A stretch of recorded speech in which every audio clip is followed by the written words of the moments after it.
You know, with all this talk of tunnels and underground bunkers being built, and all the stuff going on with Taylor Swift and the Kansas City Chiefs, I figured it was time I connect those two dots for you. For entertainment value, of course, because I know nothing and I'm just making this stuff up. Alright, now how many people have seen a video like this on their FYP?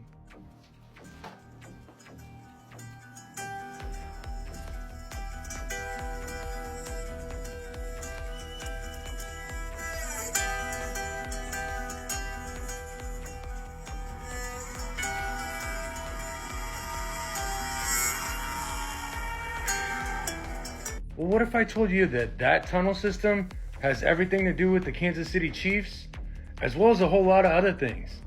Alright, well this starts with this guy right here, Lamar Hunt, who used to be the owner of the Kansas City Chiefs, and his family still owns them to this day. Oh, and fun fact, he's also the guy that came up with the term Super Bowl. Well, what most people don't know is Lamar Hunt also had another project, and that's known as Subtropolis. Something out of a Jules Verne science fiction novel. A large working city operating deep underground as we go about our lives on the surface above. It's real, and it's right here in the United States. Harry Smith takes us to Subtropolis. Inside a hill in Kansas City is a place you kind of have to see to believe. It's called Subtropolis. Decades ago, limestone was mined here for concrete and asphalt. What's left is space. A lot of space. How much space is down here? Okay, so what's down here right now, we have 6 million square feet of buildings leased to 55 companies. There's 1,700 employees that run around here and go to work every day. It's a massive industrial park, all underground. I mean, this is almost like a little bit like a science fiction-y sort of thing. Yeah. When you're down here, do you ever worry like the world could come to an end upstairs and you guys would just be down here toiling away, right? Now, Subtropolis is home to some pretty big entities like the National Archives, as well as the EPA. And it's also the storage facility for some of the biggest films in Hollywood. Let's start with the past. We control temperature and humidity. Thousands of film canisters holding some of the most beloved movies. They're here at the underground vaults in storage. It's hard to believe. It's mind-blowing the scale that we have here. A short drive away and you'll find not one, but two big businesses that save thousands of dollars on overhead because of the climate down. Alright, Subtropolis is a rabbit hole all on its own that we can go down later if you want to. But what we're going to focus on right now is Lamar and his family history. Now, in his rise to wealth, Lamar was a partner in crime with his dad. This guy right here, Haroldson L. Hunt. Alright, now Harold was not only at one time a plantation owner, but he got his wealth from the oil fields in Texas, which at one point made him the richest man in America. In Dallas, Texas, where millionaires are not at all unusual, this man carrying part of his lunch to work in a paper bag is something special. For among those who have amassed great wealth from petroleum, he has amassed by far the most. More than the Murchisons, more than the Cullens, more than the Richardsons, even more than the Gettys. He has no chauffeur. He has no private airplanes.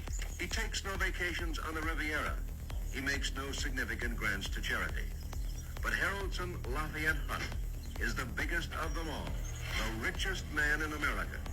The richest and one of the most controversial. Well, Haroldson not only did oil, but he was a big player in politics. In fact, he helped McCarthy start his presidential campaign.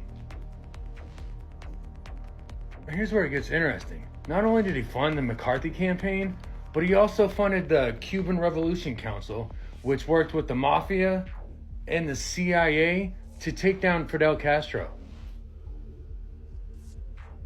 And because of that connection right there is why a lot of people think he helped in the assassination of JFK. But of course, that whole situation worked itself out.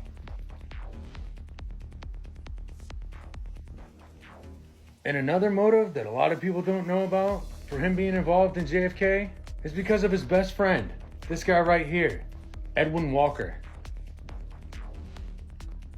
Now, Walker was an open white supremacist, and he was also in charge of the Arkansas Military District during a horrible time in our history called the Little Rock Nine. That's when the desegregation of high schools was happening in Arkansas.